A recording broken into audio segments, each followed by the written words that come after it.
السلام علیکم ورحمۃ اللہ وبرکاتہ۔ الحمد للہ رب العالمین والصلاة والسلام علی رسولہ الامین وآلہ وصحبہ اجمعین، اما بعد فاعوذ باللہ من الشیطان الرجیم، بسم اللہ الرحمن الرحیم۔ فَإِذَا خَذَيْتُم مَّنَاسِكَكُمْ فَاذْكُرُوا اللَّهَ كَذِكْرِكُمْ آبَاءَكُمْ أَوْ أَشَدُّ ذِكْرًا وَمِنَ النَّاسِ مَن يَقُولُ رَبَّنَا آتِنَا فِي الدُّنْيَا وَمَا لَهُ فِي الْآخِرَةِ مِنْ خَلَاقٍ وَمِنْهُم مَّن يَقُولُ رَبَّنَا آتِنَا فِي الدُّنْيَا حَسَنَةً وَفِي الْآخِرَةِ حَسَنَةً وَقِنَا عَذَابَ النَّارِ أُولَٰئِكَ لَهُمْ نَصِيبٌ مِّمَّا كَسَبُوا وَاللَّهُ سَرِيعُ الْحِسَابِ۔ صدق اللہ العلی العظیم۔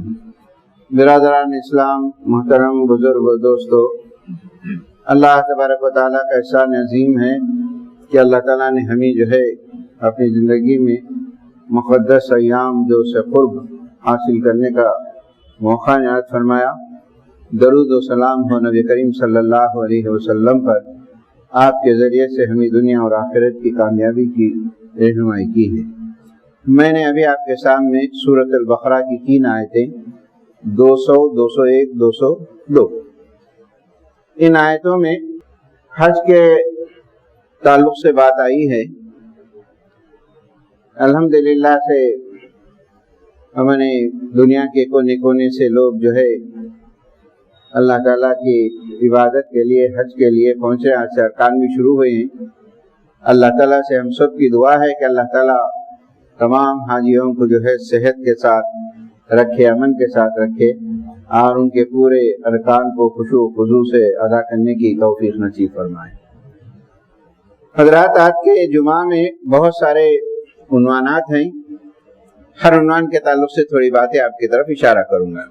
سب سے پہلی بات جو میں نے آیتیں تلاوت کی ہیں سورہ بقرہ کی، اس کا ترجمہ سیدھا سادہ یہ ہے: جب تم مناسک حج ادا کرو، واپس آنے کے بعد اللہ کو ایسے ہی یاد کرو جیسا کہ تم اپنے باپ دادا کو یاد کرتے ہیں، اس سے زیادہ۔ یعنی حج کے دنوں میں بھی، حج کے بعد بھی اللہ کو کثرت سے یاد کرو۔ پھر لوگوں میں سے کچھ لوگ ایسے ہیں جو اللہ سے یہ دعا مانگتے ہیں کہ اے اللہ، جو بھی ہے ہمیں دنیا میں دے دے، اور دنیا کی کامیابی ہے، آخرت کی فکر نہیں کرتے ہیں، دنیا مانگتے ہیں۔ تو قرآن نے ان کے تعلق سے کہا کہ ان کا دنیا جو ہے مل جائے گی، آخرت میں کوئی حصہ نہیں ہوگا۔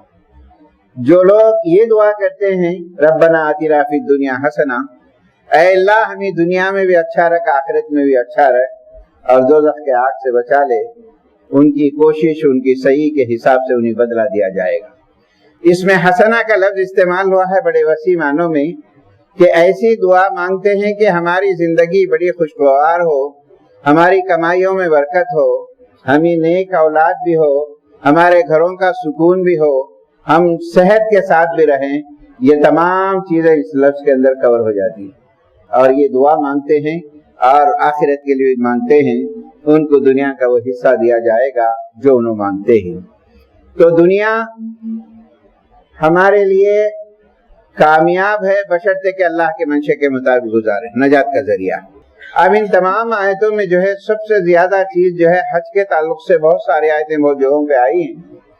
سورہ حج کے اندر اللہ تعالیٰ نے حضرت ابراہیم سے کہا ہے کہ ابراہیم نے جب خانہ کعبہ کو بنایا، پھر شرکی گندگیوں سے پاک کرو، پھر طواف کرنے والے، رکوع کرنے والوں کے لیے صحیح کرو۔ پھر اس کے بعد اللہ نے حکم دیا کہ ابراہیم تم اعلان کر دو، لوگوں کو یہاں دنیا سے لوگ جمع ہوں گے، حج ادا کریں گے۔ تو اس لحاظ سے جو ہے اللہ تعالیٰ جو ہے ساری دنیا سے لوگوں کو جمع کرتا ہے۔ یہ تمام باتیں آپ کو معلوم ہیں۔ اختصار کے ساتھ میں آپ کے سامنے یہ بات رہتا ہوں، حج کا پیغام انسانیت کے نام کیا ہے، ایک میسیج کیا ہے حج کا؟ ان میں باتیں، نمبر 1، انسانی مساوات کا عظیم مظہر ہے۔ حج کا پیغام یہ ہے کہ انسان سارے ایک ہیں، امیر، غریب، ادنا، اعلیٰ، رنگ، نسل، کوئی نہیں ہے، اللہ کے پاس وہ ایک ہی ہے، تقوی کے اعتبار سے بڑھ رہی ہے، ساری دنیا کو میسج دینا ہے۔ پھر دوسری چیز، میدان عرفات، میدان حشر کا ایک چھوٹا سا منظر جو ہے ہمارے سامنے پیش ہوتا ہے کہ لوگ پراگندہ حال اللہ سے دعا کرتے ہیں، پتنگوں کی طرح ادھر ادھر بکھرے ہوئے تھے، ایک چھوٹا سا منظر ہے۔ تیسرا یہ ہے مردوں کے ساتھ عورتوں بھی مناسک حج ادا کرتے ہیں۔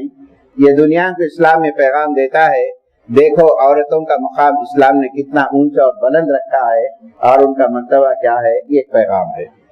چوتھی چیز، خانہ کعبہ کا طواف کرتے ہوئے دنیا کو یہ پیغام دیتا ہے اللہ تعالیٰ کہ ہمارا خالق مالک رازق صرف ایک ہی ہے، اسی کے لیے ہم عبادت کرتے ہیں، اسی کے لیے اسی کے سامنے مانتے ہیں، اس سے ہٹ کر ہم کوئی چیز نہیں کرتے ہیں۔ یہ ساری دنیا کا پیغام۔ نمبر 5ویں چیز، شیطان سے عداوت کا ایک ذریعہ ہے۔ شیطان ہمیں دنیا میں برباد کرنا چاہتا ہے، مختلف طریقے سے ہم اس سے دشمنی کرتے ہیں کہ تیری باتوں پہ ہم چلیں گے تو آخرت تباہ ہوگی۔ ایک چھوٹا سا نمونہ اس کے اندر پیش کیا جاتا ہے۔ چھٹی چیز، دنیا اور آخرت کی کامیابی کسی انسان پر اسی وقت ہو سکتی ہے جبکہ وہ اپنی زندگی میں اسٹرگل کرے، جد و جہد کرے اور قربانیاں دے۔ قربانی کئی قسم کی ہوتی ہے، جان کی، مال کی، وقت کی، سبھی۔ یہ جب تک کہ کوشش ہو اور قربانی نہ دے، دنیا میں انسان کامیاب نہیں ہوتا ہے۔ اور 7ویں چیز، یہ وہ موسم ہے، وہ یہ دن ہے جو اللہ سے گڑ گڑا کر مانگے، اللہ سے قرب حاصل کرے، اللہ تعالیٰ ہمارے مطالبات کو پوری کرتا ہے۔ اور 8ویں چیز، پوری زندگی یہ انسان طے کرے، خاص کر مسلمان مومن، ہمارا ہر کام اللہ کی رضامندی پہ ہونی چاہیے، اللہ کے مرضی کے مطابق ہونی چاہیے۔ حضرت ابراہیم علیہ السلام کو قرآن نے کہا کہ ہم نے جو بڑا مرتبہ حضرت ابراہیم علیہ السلام کو دیا، کئی ریزن سے کئی ہیں، اس میں سے ایک صفت یہ تھی وَإِذْ قَالَ رَبُّهُ أَسْلِمْ قَالَ أَسْلَمْتُ لِرَبِّ الْعَالَمِينَ۔ ابراہیم کی خوبی یہ تھی جب بھی اللہ نے کوئی کام کرنے کا حکم دیتا تھا وہ فوری بجا لاتے تھے۔ یہ حج کا ایک پیغام ہے انسانیت کے نام پر کہ ہم اللہ کی فرمان برداری میں اس کی زندگی گزارتے ہیں۔ 9ویں چیز، اللہ کی رضا اور اس کی خوشنودی حاصل کرنے کا ذریعہ، اللہ کو منانے کا، اللہ سے خوش کرنے کا، ہماری جنت کی کامیابی کا ایک اس میں حج کا ایک پیغام ہے۔ اور 10ویں چیز، اس میں حضرت ابراہیم علیہ السلام کے اسوے کو اپنانا اور ان کے طریقے زندگی پر عمل کرنا، یہ چند باتیں ہیں جو حج کا پیغام ساری انسانیت کے نام پر پیش کرتا ہے۔ اب اس کے بعد دوسری بات یہ ہے کہ یہ جو 10 دن گزر رہے ہیں، گزشتہ جمعہ میں نے اس کا ذکر کیا کہ بڑے اہم ترین ذکر دن ہی، جس میں قرآن نے کہا ہے وَذْكُرُ اللَّهَ فِي أَيَّامٍ مَعْلُومَاتٍ، کہ مخصوص کچھ دن تمہیں دیے گئے ہیں، اس میں کثرت سے اللہ کو یاد کرو، تکبیر، تسبیح، تحمید۔ گزشتہ بار میں نے تسبیحوں کا بھی ذکر کیا ہے، وہ ذی الحجہ کے 10 دن ہے۔ پھر ایک اور جگہ قرآن نے کہا ہے وَاذْكُرُ اللَّهَ فِي أَيَّامٍ مَعْدُودَاتٍ، اور کچھ خاص دن ایسے آتے ہیں اس میں زیادہ سے زیادہ اللہ کو یاد کرو۔ وہ ایام تشریق، یعنی 9 تاریخ سے لے کے ذی الحجہ کی 13 تاریخ تک اللہ کو کثرت سے یاد کرنا، تسبیح بیان کرنا، تمہید بیان کرنا، مختلف طریقے سے اسے قریب ہونے کی کوشش کرنا ہے۔ اور تیسری چیز اس عنوان یہ ہے کہ عرفے کا دن، یعنی کل ہفتے کا دن، یہ بڑا اہم ترین دن ہے۔ حدیث میں اس کا ذکر آتا ہے، مسلم کی حدیث بھی ہے، جس میں اللہ تعالیٰ نے فرمایا، اللہ کے رسول صلی اللہ علیہ وسلم نے اس کو ذکر کیا، ما من یوم افضل عند اللہ من یوم عرفۃ، سارے دنوں میں افضل ترین دن اللہ کے پاس عرفے کا دن۔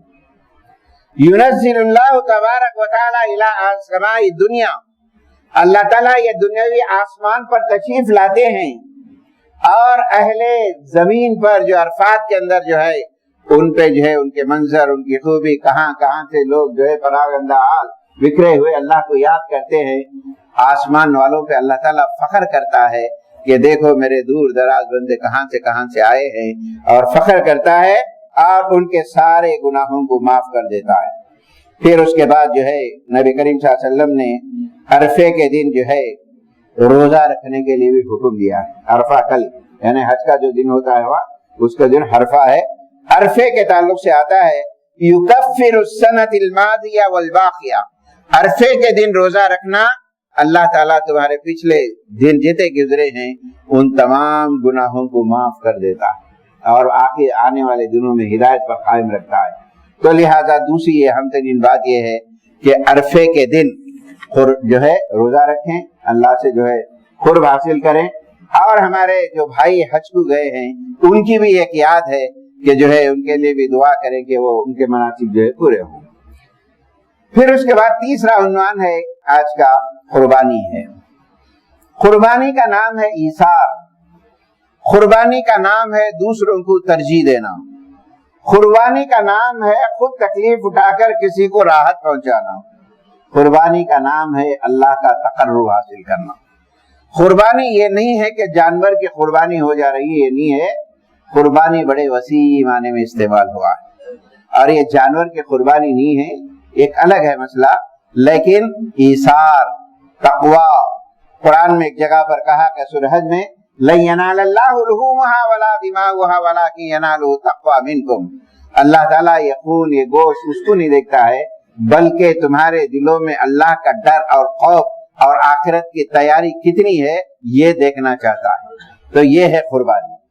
اور قربانی کے دن کے تعلق سے آتا ہے کہ ما عمل ابن آدم من عمل یوم النہر یوم القیامہ احب الی اللہ من احراق الدم وانہ یاتی یوم القیامہ بقرونها واشعارها، دنوں میں افضل ترین دن اللہ کو جو پسندیدہ دن ہے وہ یوم النہر ہے، یعنی قربانی کا دن، 10 تاریخ 10 ذی الحجہ کو جاتے ہیں، اور اس کے ذریعے سے جانور کو ذبح کرتے ہیں، اللہ تعالیٰ جو ہے اس کے بدلے جو ہے ہمیں ثواب دیتا ہے۔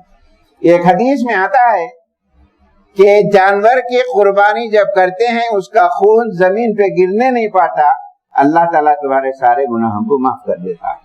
یہ قربانی کی فضیلت ہے، یہ ہے۔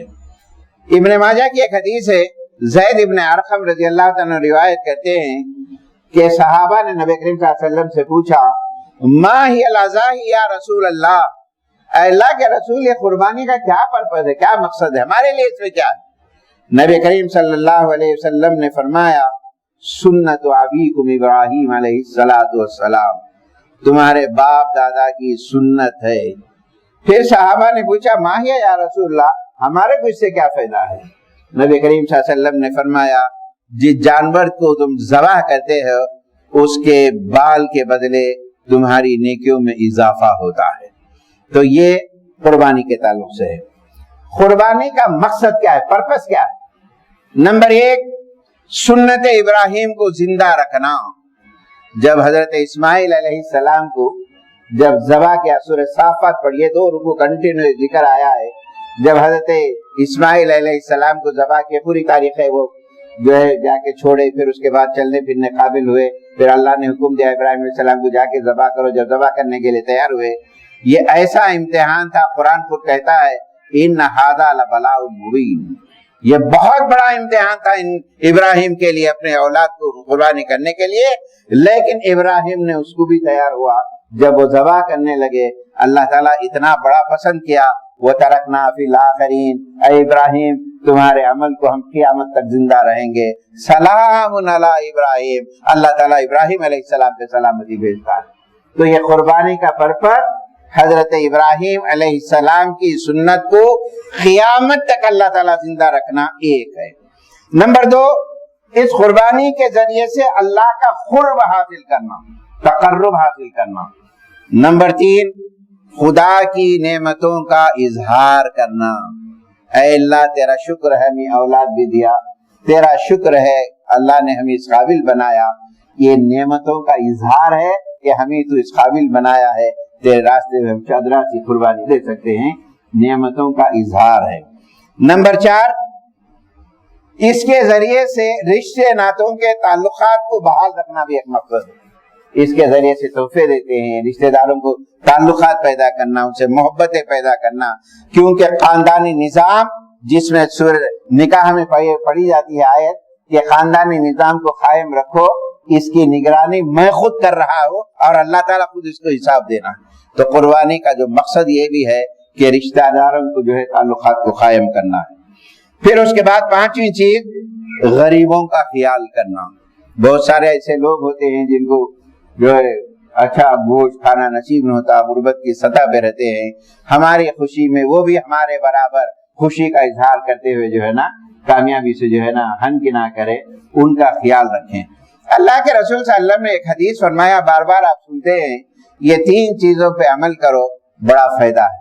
3 بھی ایک ہی لائن کے الفاظ ہیں، افشوا السلام، سلام کو پھیلاتے جاؤ، سلام کے رواج کو رکھو، اطعام الطعام، کھانا کھلاتے رہو، وصیل الارحام، رشتے ناتوں سے تعلقات کو قائم کرو، وادخلوها بسلام، سلامتی کے ساتھ تم جنت میں چلے جائیں گے۔ تو اس میں جو ہے رشتے ناتے، سلام کلام، یہ سب جو ہے نا عید کا اور قربانی کا پرپس بھی ہے، اس کا خاص بات ہے۔ اب عید کے دن ہم کن باتوں کا خیال رکھنا ہے؟ کیا باتیں؟ نمبر 1، قربانی کا وقت آپ کو معلوم ہے ذی الحجہ کی 10 تاریخ سے شروع ہوتا ہے، 13 تاریخ کے عصر کے یعنی مغرب سے پہلے تک ختم ہوتا ہے۔ اس بیچ میں کبھی بھی آپ قربانی دے سکتے ہیں۔ افضل رہنا 10 تاریخ ہے، 10 کے بعد 11 12 بھی دے سکتے ہیں آپ، لیکن بہتر ہے کہ 10 دیں، لیکن اس کے یہ بھی مطلب نہیں کہ دوسرے دن کی اہمیت نہیں ہے، لیکن ان 3 دنوں کے اندر جو ہے نا آپ قربانی دے سکتے ہیں۔ قربانی کے جانور کا بھی انتخاب اچھا کرے، اچھے سے اچھا لے، جو اپنے لیے پسند کرتے ہیں کہ اچھا جانور ہو، فربا ہو، اچھا گوشت ہو، کولا گوشت ہو، یہ جو پسند کرتے ہیں اسی معیار سے بھی قربانی کا جانور کا انتخاب کریں۔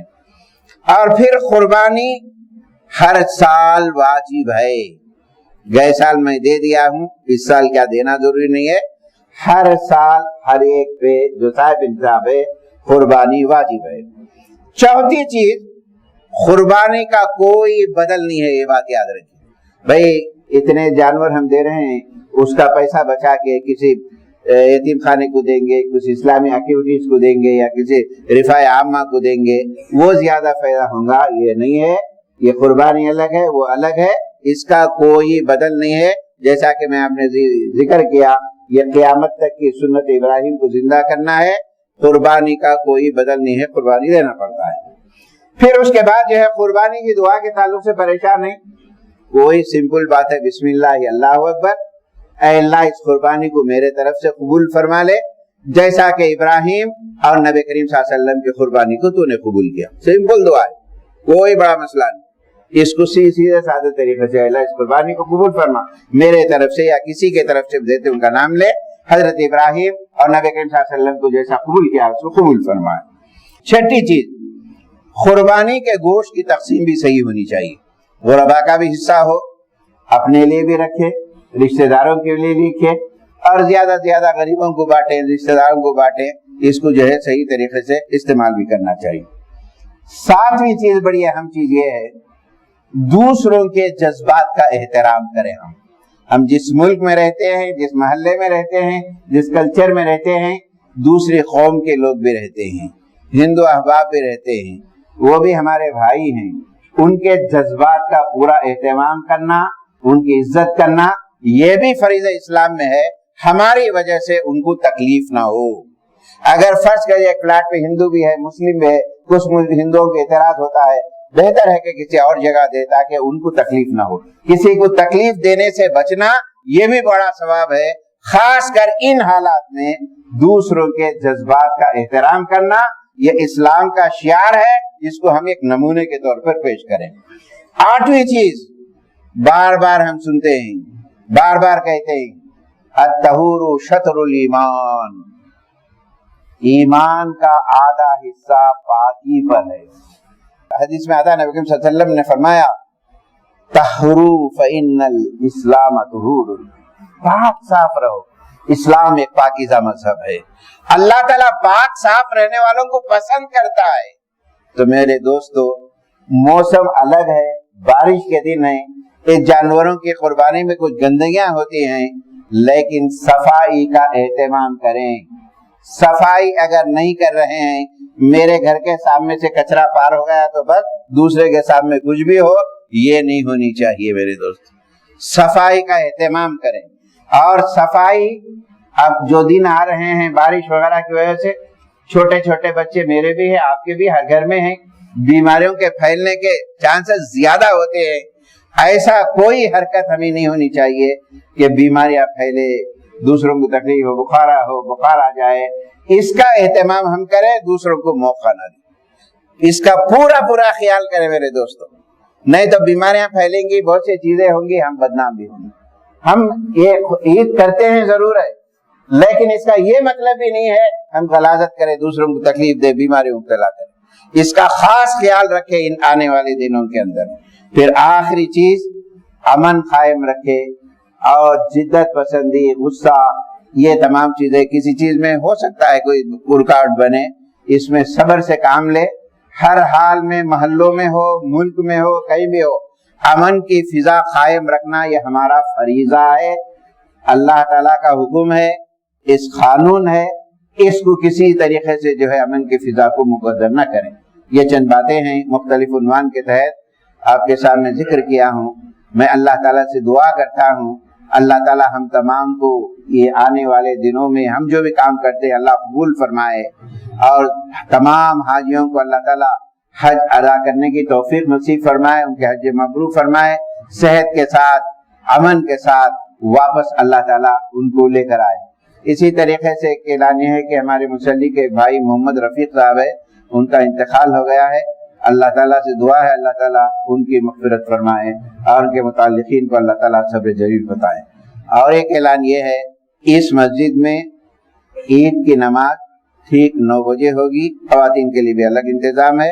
اللہ تعالیٰ سے ہم سب دعا کریں ان دنوں میں زیادہ سے زیادہ ہم تکبیر پڑھیں, سبحان اللہ, تیسرا کلمہ پڑھیں, تکبیر, تحلیل, تمہید, ساری چیزیں ایک کلمے میں جمع ہوگی. سبحان اللہ والحمدللہ لا الہ الا اللہ واللہ اکبر ولا حول ولا قوت الا باللہ العظیم. چلتے پھرتے تکبیر کو پڑھتے رہیں. اللہ تعالیٰ سے دعا ہے اللہ تعالیٰ ہماری باتوں کو قبول فرمائے اور سب کو صحت سے رکھے, امن سے رکھے. آمین.